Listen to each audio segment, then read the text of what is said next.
अच्छा, अपने last lectures के अंदर हमने जस्ट ऑब्जेक्ट ओरिएंटेड का इंट्रोडक्शन देख लिया था कि ऑब्जेक्ट ओरिएंटेड प्रोग्राम्स या object oriented programming language use करते हैं, इसका फ़ायदा क्या है। थोड़ा सा हमने कंपेयर किया था स्ट्रक्चर प्रोग्रामिंग के साथ और फिर सबसे इम्पोर्टेंटली हमने इसके स्ट्रक्चर्स पे बात कर ली थी कि ऑब्जेक्ट ओरिएंटेड को यूज़ करके अगर हम एक प्रोग्राम बनाते हैं उस प्रोग्राम का स्ट्रक्चर क्या होगा। तो स्ट्रक्चर में हमने कुछ मेजर एंटिटीज जो थी वो आइडेंटिफाई की थी। कौन कौन सी थी? क्लासेस, ऑब्जेक्ट्स, एट्रीब्यूट्स और उसके फंक्शन या डिग्री। तो लास्ट क्लास में मैंने आपसे बात की थी कि जब कभी आप लोग ऑब्जेक्ट का नाम सुनते हैं तो ऑब्जेक्ट के साथ आपके ज़हन में तीन चीज़ें ऑटोमेटिकली आनी चाहिए। जब कभी आप लोगों के सामने ऑब्जेक्ट का नाम आ जाए, आप लोगों के सामने आप लोगों के ज़हन में तीन चीज़ें ऑब्जेक्ट के नाम के साथ आनी चाहिए। कौन कौन सी चीज़ें थी वो?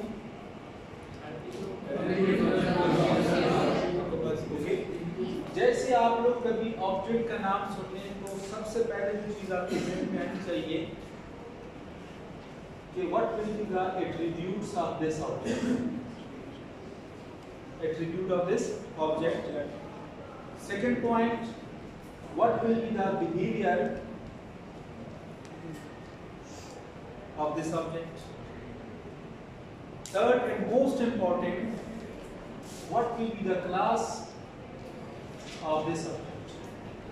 What will be the class of this object. अच्छा, अब चूंकि हमने बात की थी कि object oriented programming is purely based on real world, purely based on real world कि ऑब्जेक्ट ओरिएंटेड के जितने भी प्रिंसिपल्स हैं, जितने भी उसके पैलर्स हैं, जितना भी जो भी उसके स्ट्रक्चर के अंदर एंटिटीज हैं, वो सारे रियल वर्ल्ड के अंदर एग्जिस्ट कर रहे हैं। अगर आपने ऑब्जेक्ट ओरिएंटेड प्रोग्रामिंग सीखनी है तो आप इसको रिलेट करेंगे रियल वर्ल्ड के साथ। ऑब्जेक्ट ओरिएंटेड के सारे कॉन्सेप्ट, सारे प्रिंसिपल, सारे पैलर्स आपने रिलेट करने हैं रियल वर्ल्ड के साथ। तो फर्स्ट लेक्चर में भी हमारी डिस्कशन यही हुई थी कि हम जो भी कॉन्सेप्ट यहाँ पे पढ़ेंगे वो कॉन्सेप्ट हम अपने आप से शुरू करेंगे और अपने आप ही खत्म करेंगे। लेट्स सपोज अब मैं बात करता हूँ कि ऑब्जेक्ट को हम कैसे डिफाइन करते हैं। लास्ट क्लास में हमने थोड़ा सा डिस्कस किया हुआ था। एक बात तो हम करते हैं कि everything in this world is an object. Anything which we can touch, realize, feel or see, तो ये भी आपके पास क्या है? ऑब्जेक्ट है। तो दुनिया के अंदर जो कुछ है वो एक ऑब्जेक्ट है। Now, being a student, you are an object. Being a human being, you are an object. Being a male, you are an object. Being a female, you are an object. तो इसका मतलब है कि अगर मैं as a student आपको suppose कर लूँ कि एज अ स्टूडेंट आप एक ऑब्जेक्ट हैं, so let's see, हम कहते हैं कि कोई स्टूडेंट है जिसका नाम आमिर है, वो हमारे पास एक ऑब्जेक्ट है। अब हमने क्या बात की थी कि जैसे ही ऑब्जेक्ट का नाम हमारे सामने आ जाए तीन चीजें हमारे ज़हन में आनी चाहिए। What will be the attribute of this object. So Aamir अगर मेरे पास ऑब्जेक्ट्स है, आमिर की एट्रीब्यूट्स क्या क्या होंगे? जी बता दें आप लोग।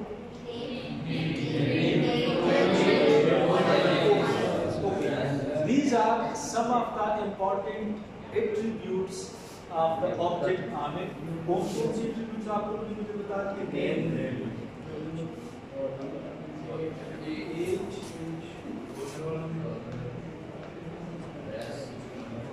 and so on। So इसके मल्टीपल एट्रीब्यूट्स हो सकते हैं। ओके, नाउ एक इंपॉर्टेंट क्वेश्चन ये आ सकता है कि व्हाट इज एट्रीब्यूट्स। कोई आपसे इंटरव्यू में टेक्निकली आपसे कभी क्रिटिकल लाइन पूछ लें कि जी व्हाट आर एट्रीब्यूट्स। एट्रीब्यूट्स क्या होते हैं? शाबाश। Attributes are characteristics are properties specific to any object. ये किसी भी ऑब्जेक्ट के कैरेक्टरिस्टिक्स होते हैं, प्रॉपर्टीज होते हैं। अच्छा, क्या दो ऑब्जेक्ट्स की कैरेक्टरिस्टिक्स, एट्रीब्यूट्स या प्रॉपर्टी सेम हो सकती हैं? नो। सो यहाँ से हम एक कंक्लूजन और ड्रा कर सकते हैं। एक तरफ हम कहते हैं कि everything in this world is an object, so it means कि everything in this world have unique attributes, have unique attributes.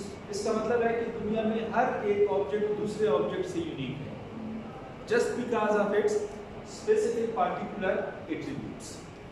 So ये आपके attributes। Similarly, ऑब्जेक्ट के साथ पहला कॉन्सेप्ट एट्रीब्यूट का हमारे ज़हन में आएगा, दूसरा कॉन्सेप्ट आएगा बिहेवियर का, दूसरा कॉन्सेप्ट आएगा बिहेवियर का। अब एज अ स्टूडेंट अगर मेरे पास आमिर है, बेसिकली अगर हम बिहेवियर की बात कर रहे हैं, ये तो हमारे पास इसके एट्रीब्यूट्स आ गए। अगर हम बिहेवियर की बात करें तो बीइंग अ स्टूडेंट, एक तो है बीइंग अ ह्यूमन बीइंग कि वो वॉकिंग,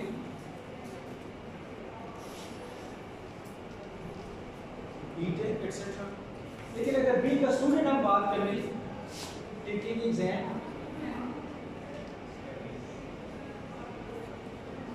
एग्जाम दे सकता है, assignment etcetera. Means being a student आप लोग जो भी काम करते हैं, बीइंग अ स्टूडेंट आप जो भी काम करते हैं, कर सकते हैं, वो आपका क्या होगा, एक बिहेवियर।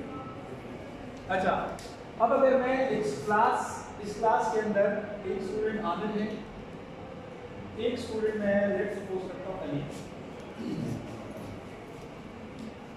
तो ये जो काम है बिहेवियर है जो कि शो करता है, आमिर शो करता है, क्या यही बिहेवियर अली भी शो करेगा? Yes. So what does it mean? ये जो बिहेवियर है वो सेम है, वो सेम है। सो दो ऑब्जेक्ट्स के लिए बिहेवियर क्या होगा, सेम होगा, लेकिन उसकी जो कैरेक्टरिस्टिक्स होंगे, एट्रीब्यूट्स होंगे, वो क्या होंगे, डिफरेंट होंगे।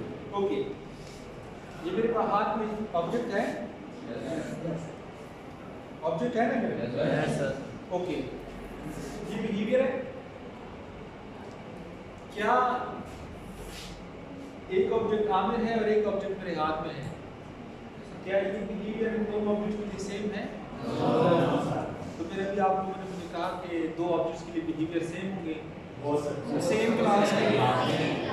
अगर दो ऑब्जेक्ट सेम क्लास के हों तो उनके बिहेवियर क्या होंगे, सेम होंगे। तो ऑब्जेक्ट के साथ जो थर्ड वन कॉन्सेप्ट हमारे ज़हन में आना चाहिए वो क्या होगा, क्लास। ये ऑब्जेक्ट किस क्लास से बिलोंग करता है। तो अब ये किस क्लास से बिलोंग करेगा? फॉर एग्जांपल ये स्टूडेंट्स की बात कर रहा हूँ, अली भी है, आमिर भी है, ये मेरे पास किस क्लास से बिलोंग करते हैं, स्टूडेंट क्लास।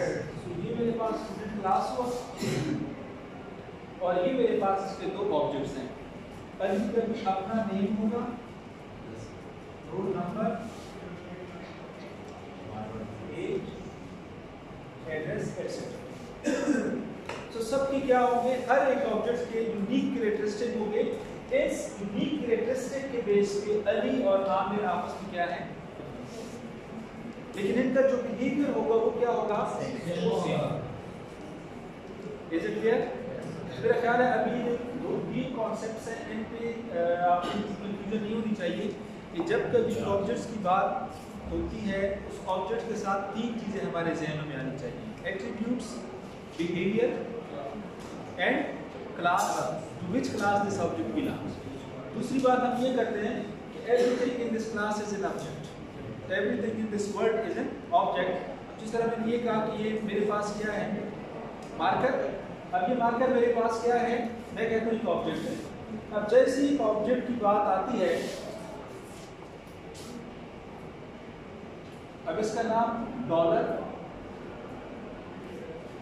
रियल वर्ल्ड से हम शुरू करेंगे, रियल वर्ल्ड में खत्म करेंगे। ऑब्जेक्ट है, अब इस ऑब्जेक्ट की कैरेक्टरिस्टिक्स कौन कौन सी होंगी? अगर हम देखें, कलर, नेम, साइज, प्राइस, इसके हैं या नहीं है? कलर भी है, साइज भी है, नेम भी है, डॉलर, ड्राई इरेजर, कोई बारकोड भी इस पे लगा हुआ है, ये इसकी कैरेक्टरिस्टिक्स हैं। सो सिमिलरली इस ऑब्जेक्ट का कोई बिहेवियर भी होगा। Yes sir. ये उसके क्या है, एट्रीब्यूट्स हो गए। इसका बिहेवियर भी होगा। इसका बिहेवियर क्या है? गुड, शाबाश। राइटिंग, ड्राइंग भी कर सकते हैं, रीफिलिंग भी कर सकते हैं।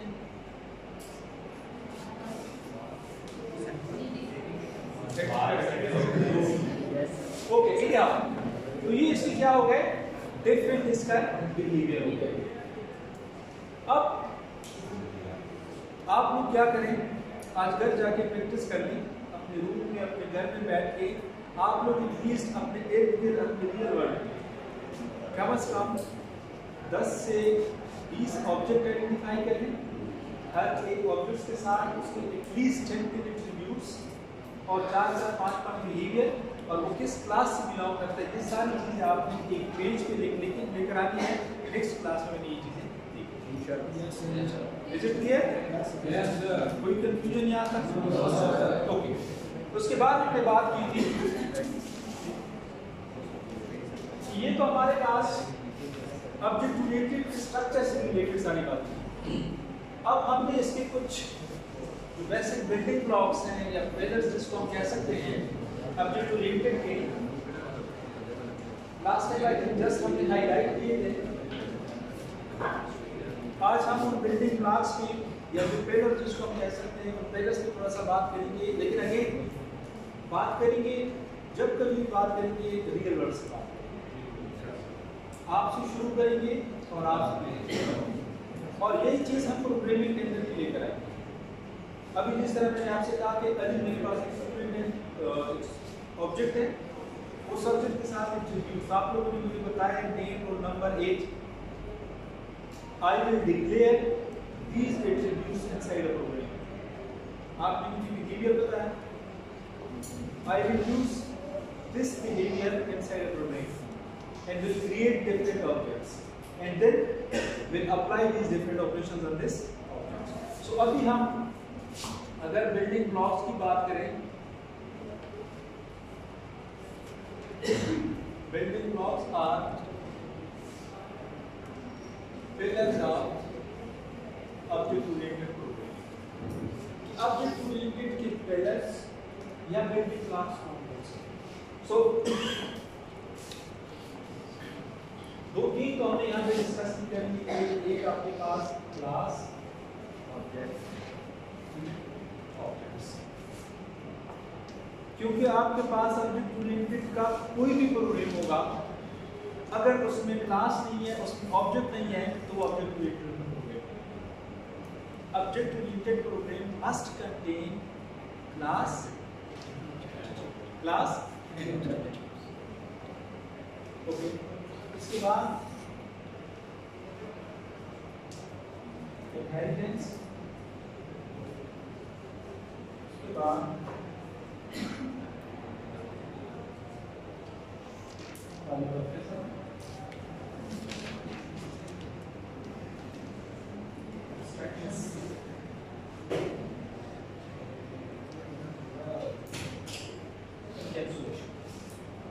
अभी इसके इंपॉर्टेंट कैरेक्टरिस्टिक्स है। हमारा जो सारा कोर्स है, बल्कि ऑब्जेक्ट ओरिएंटेड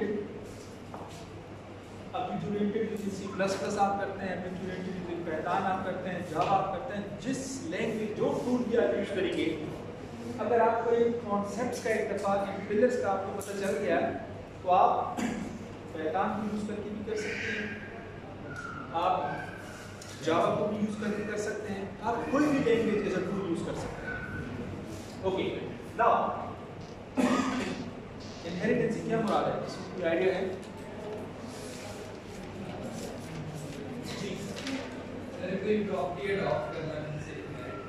गुड, शाबाश। इनहेरिटेंस जिस तरह की इसके नाम से जाहिर है, किसी दूसरे से कुछ एडॉप्ट करना, किसी दूसरे से कुछ एडॉप्ट करना, इनहेरिट करना।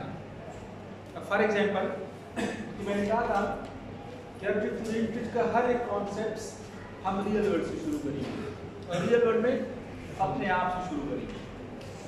ओके, अब आप लोग मुझे एक चीज बताएं,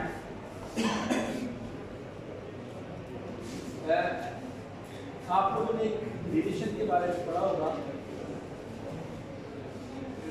पेरेंट चाइल्ड, पेरेंट और चाइल्ड।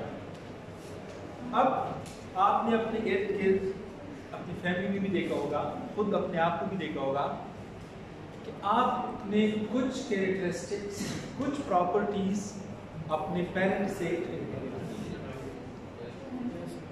कुछ कैरेक्टरिस्टिक्स आपने अपने पेरेंट से इनहेरिट की।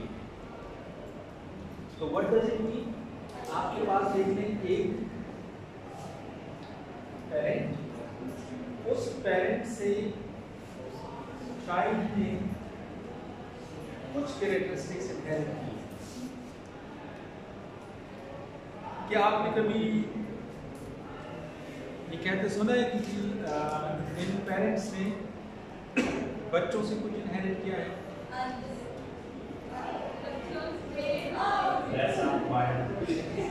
जी, पेरेंट बच्चों से कुछ इनहेरिट कर सकते हैं? नहीं कर सकते। इस साइन का क्या मतलब है?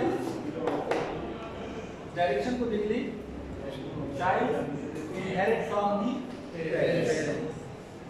पेरेंट्स, चाइल्ड से कुछ इनहेरिट नहीं कर सकते। अच्छा, फॉर एग्जाम्पल, अब क्या कुछ इनहेरिट हो सकता है, क्या कुछ इनहेरिट नहीं? दूसरी बात, क्या चाइल्ड के पास सिर्फ वो कैरेक्टरिस्टिक्स होती हैं जो इनहेरिट कर लेता है, या उसकी कुछ अपनी भी होती है? हम कभी कभार रियल वर्ल्ड में कहते हैं ना कि ये कुछ चीज़ें मुझे अपने पेरेंट्स से विरसे में मिली हैं और ये कुछ चीज़ें गॉड गिफ्टेड है मेरे पास, मीन्स वो मेरी अपनी है। So what does it mean? अगर फॉर एग्जांपल इस पेरेंट के पास कुछ कैरेक्टरिस्टिक्स हैं, ऑब्वियस बात है इस पेरेंट के पास अपने एट्रीब्यूट्स भी होंगे और बिहेवियर भी होगा। लेट्स सपोज हम कहते हैं कि इस पेरेंट के पास एट्रीब्यूट 1, एट्रीब्यूट 2, एट्रीब्यूट 3, ये 3 एट्रीब्यूट्स हैं, ये 3 एट्रीब्यूट्स थे। और इसी तरह बिहेवियर B1, B2, ये उसके पास 2 बिहेवियर थे। आप अगर अपने वालिदैन को सपोज कर रहे हैं, आपके वालिदैन के attributes means name, age, address etcetera, जो कुछ भी। सिमिलरली जो कॉमन पर्सन्स की बिहेवियर होते हैं, लेकिन जब आप ये रिलेशनशिप बना लेते हैं तो इसका मतलब है कि ये सारे जो एट्रीब्यूट्स हैं इनकी एक कॉपी यहाँ पे आ गई, इनकी कॉपी यहाँ पे आ गई। तो कॉपी एग्जैक्टली आपके पास एट्रीब्यूट 1, एट्रीब्यूट 2, एट्रीब्यूट 3, आपके पास ये कॉपी आ गई। लेकिन इस चाइल्ड के कुछ अपने कैरेक्टरिस्टिक्स भी हैं, एट्रीब्यूट 4, एट्रीब्यूट 5। आपने कुछ कैरेक्टरिस्टिक्स अपने पेरेंट्स से अडॉप्ट किए हैं। You are good looking like your parents, you are social like your parents, आप बहुत अच्छे हैं आपके पेरेंट्स की तरफ, ये आपके पेरेंट्स के एट्रीब्यूट्स थे। आप निकम्मे और नालायक हैं, ये आपकी अपनी कैरेक्टरिस्टिक्स हैं, पेरेंट्स से नहीं आएंगी। काम चोर हैं, काम से भागते हैं, ये आपकी अपनी कैरेक्टरिस्टिक्स है, पेरेंट्स से अडॉप्टेड नहीं है। तो ये आपकी कुछ कैरेक्टरिस्टिक्स आपकी अपनी हैं और कुछ कैरेक्टरिस्टिक्स आपने अपने पेरेंट्स से। सिमिलरली जो बिहेवियर है, इस बिहेवियर की भी एक कॉपी यहाँ पे आ गई है। So what does it mean? Child ने अपने पेरेंट क्लास से सारी कैरेक्टरिस्टिक्स और बिहेवियर एडॉप्ट कर लिए, इनहेरिट कर लिए, और इस एडॉप्टेशंस को हम कहते हैं concept of inheritance, concept of inheritance. फिर फर्दर जब हम आगे जाएंगे तो उसमें देखेंगे कि इनहेरिटेंस की भी हमारे पास मल्टीपल टाइप्स हैं, single level inheritance, multiple inheritance and multi-level inheritance. So we have 4 lectures to consist of this topic. इस टॉपिक पे हमारी 3 से 4 लेक्चर्स होंगे, फ्यूचर में एप्लीकेशंस भी हम बनाएंगे। इसके अंदर हमारे पास क्या होगा, डिफरेंट इनहेरिटेंस को हम कवर करेंगे, डिफरेंट टाइप्स को हम कवर करेंगे एंड सो ऑन। ओके, उसके बाद हमारे पास नेक्स्ट पैटर्न है जो प्रिंसिपल है, दैट इज पॉलीमॉर्फिज्म। पॉलीमॉर्फिज्म के बारे में किसी को कोई आइडिया है? दो तरह के होते हैं। दो तरह के होते हैं, बस ना मेथडेबल लोडिंग और मेथडेबल आइडिया। बात आपकी सही है। पॉलीमॉर्फिज्म को अगर हम डिफाइन करना चाहें तो ये ऑब्जेक्ट ओरिएंटेड का एक ट्रेलर है, प्रिंसिपल है, बुनियाद है, किसे कहते हैं?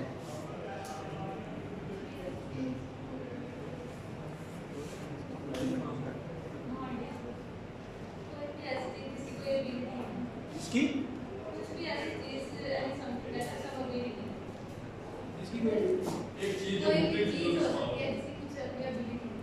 जिसकी अपनी कुछ एबिलिटी हो जी, एक चीज जो मुख्तलिफ पर्पसेस के लिए इस्तेमाल होती है, मुख्तलिफ पर्पसेस के लिए इस्तेमाल होती है जी।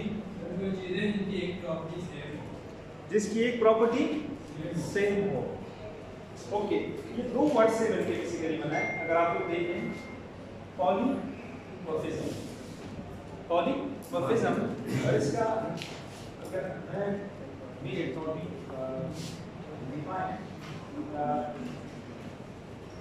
मेनी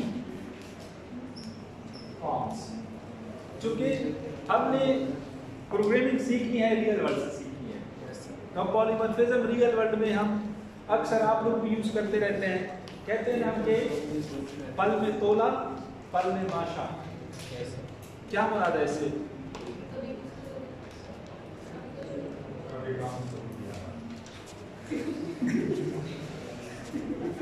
एक और भी आपने सुना होगा, क्या ये बंदा ना गिरगिट की तरह रंग बदलता है। अक्सर सुनते हैं ना, ये बंदा गिरगिट की तरह रंग बदलता है। मुनाफिक कहते हैं। अब इसको देखिए, मेनी फॉर्म्स, सेम एंटिटी हो, सेम एंटिटी, सेम ऑब्जेक्ट, लेकिन वो डिफरेंट बिहेवियर शो करता है। Again you exhibit polymorphism everywhere। कैसे? I can prove। यहाँ पे आप मेरे सामने क्लास में बैठे इंसानों की तरह, आपका एक बिहेवियर है। जैसे आप इस दरवाजे से बाहर निकल जाते हैं, स्टूडेंट वही हैं, बिहेवियर आपका यही होगा या चेंज हो जाएगा? जब फिर बस पे चढ़ेंगे, बिहेवियर आपका यही होगा या चेंज हो जाएगा? और जब घर जाएंगे तब क्या होगा? सो ऑब्जेक्ट एक है, लेकिन एक ऑब्जेक्ट ने डिफरेंट तरीके से बिहेवियर शो किया। कोई कंफ्यूजन यहाँ तक? पॉलीमॉर्फिज्म में आप लोग उठते हैं तो एक बिहेवियर एक तरह से दिखाई देते हैं, आईने के सामने जब खड़े हो जाते हैं, जब बाहर आते हैं तो बिहेवियर टोटली चेंज होता है, नहीं होता? सो अब यहाँ पे किसी ने बात की कि पॉलीमॉर्फिज्म दो तरीकों से, मींस पॉलीमॉर्फिज्म हम मल्टीपल मेथड से अचीव कर सकते हैं। पॉलीमॉर्फिज्म हम मल्टीपल मेथड से अचीव कर सकते हैं। रियल वर्ल्ड से एग्जांपल सुनिए, रियल वर्ल्ड में एग्जांपल यही होती है। स्टूडेंट से हम शुरू करेंगे, स्टूडेंट की बात खत्म करेंगे।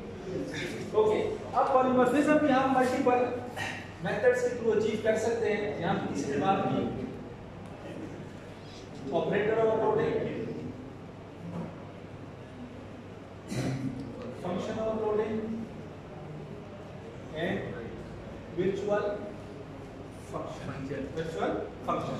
सो हमारे 4 से 5 या 8 लेक्चर्स भी हो सकते हैं डिफरेंट टॉपिक्स के। How an operator will be overloaded, how a function will be overloaded. Basic मकसद क्या होगा कि अगर मैं एक ऑपरेटर ओवरलोड करता हूं तो मकसद मेरे ज़हन में यही होगा, ऑपरेटर एक होगा प्लस, लेकिन एक टाइम पे प्लस बिहेवियर कुछ और शो करेगा, किसी दूसरी जगह पे उसका बिहेवियर कुछ और होगा। सिमिलरली एक फंक्शन होगा, फंक्शन ओवरलोडिंग, if1 एक फंक्शन होगा जो कि एक टाइम पे एक बिहेवियर शो करेगा, दूसरे टाइम भी वो कुछ और बिहेवियर शो करेगा and so on the visual function. The third one is abstraction. Abstractions के बारे में किसी को कोई आइडिया हो?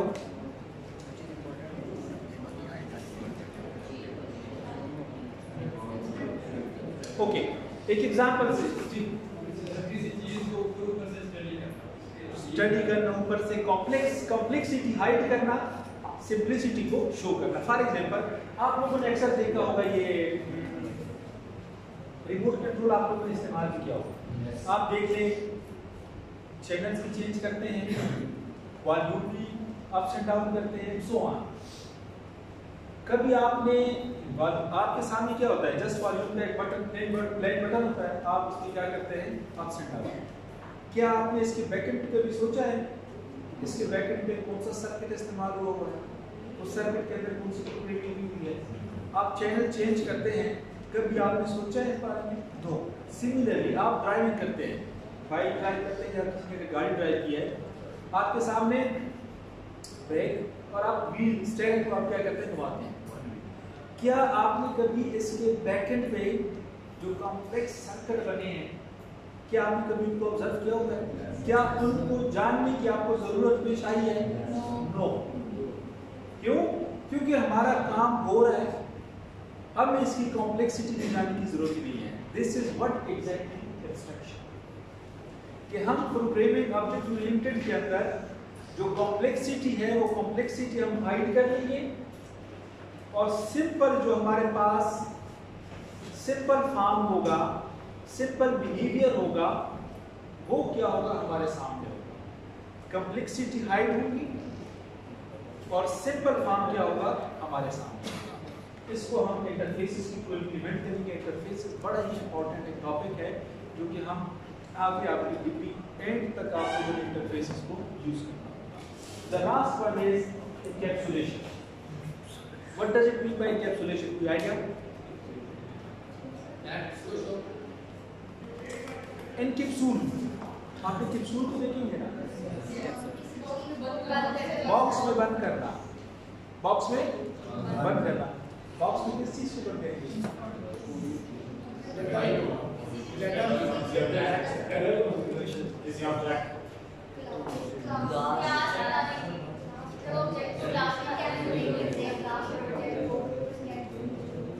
अच्छा, ये बड़ा एक इम्पोर्टेंट कॉन्सेप्ट है एनकैप्सुलेशन का। अब ये बात सही है आप लोगों की कि हम इसको बंद करते हैं, एक कैप्सूल में, एक बॉक्स में बंद कर लेते हैं, लेकिन किसको एनकैप्सूल करना है? ऑब्जेक्ट को, डेटा को, डेटा प्लस फंक्शन को या क्लास को? It's okay. Now this is your homework. ये आप लोगों ने थोड़ा सा खुद देखना है कि इनकैप्सुलेशन में क्या होता है। इनकैप्सुलेशन के साथ असल में जो तीन कॉन्सेप्ट और भी जुड़े हैं, तो मैं चाहता हूँ कि नेक्स्ट लेक्चर्स के अंदर हम इनकैप्सुलेशन की भी बात कर लें और इनकैप्सुलेशन के साथ जो कॉन्सेप्ट जुड़े हैं उसकी भी हम बात कर लें। ओके, तो ये हमारे पास क्विकली रिवाइज कर लेते हैं। इसको हम कहते हैं कि basic building blocks are pillars of different programming.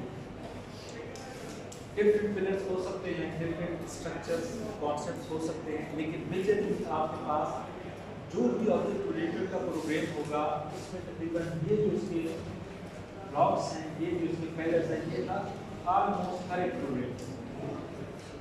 Class objects, class आपके पास जस्ट एक ब्लूप्रिंट है, एक टेम्पलेट है, बजाते खुद कुछ नहीं है, सर्व करता है बाकी ऑब्जेक्ट्स।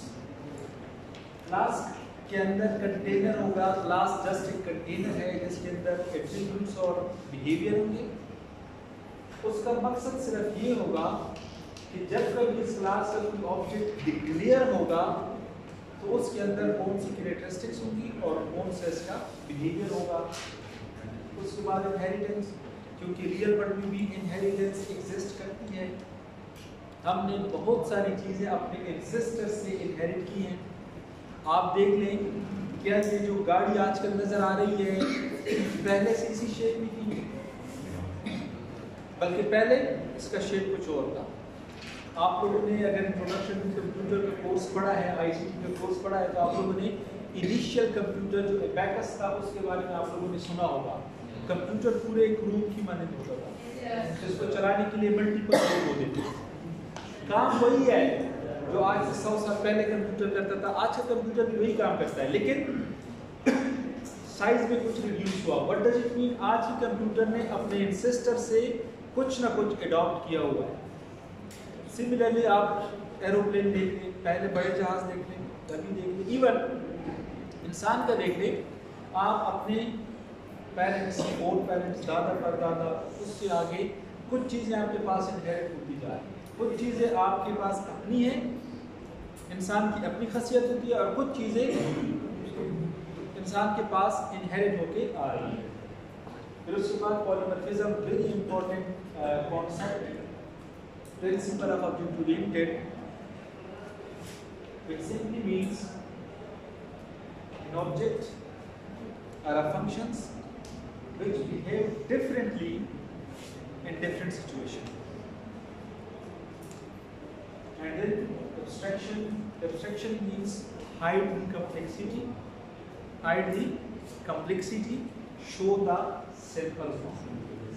Encapsulation बेसिकली इसके अंदर थोड़ा सा बता देता हूँ कि डेटा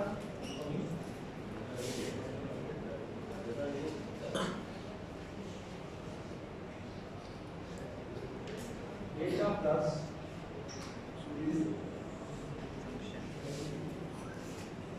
ये शुरू है, किस में हमने शुरू करनी है?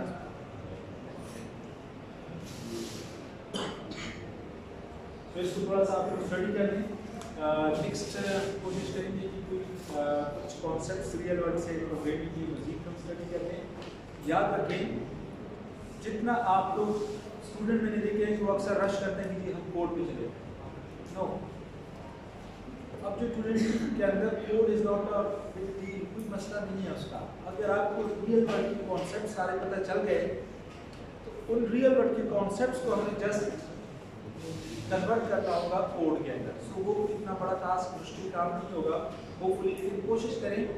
ये भी जो मैंने आप लोगों को काम बता दी कि आप कम से कम अपने इर्द-गिर्द 10 से 20 ऑब्जेक्ट्स, उनके एट्रीब्यूट्स, उनके रिलेवेंट फंक्शंस और किस क्लास में बिलोंग करते हैं, एनकैप्सुलेशन, और ये सारे जो प्रिंसिपल्स हैं, इन सारे प्रिंसिपल्स को एक दफ़ा आपको मज़ीद देखें। सो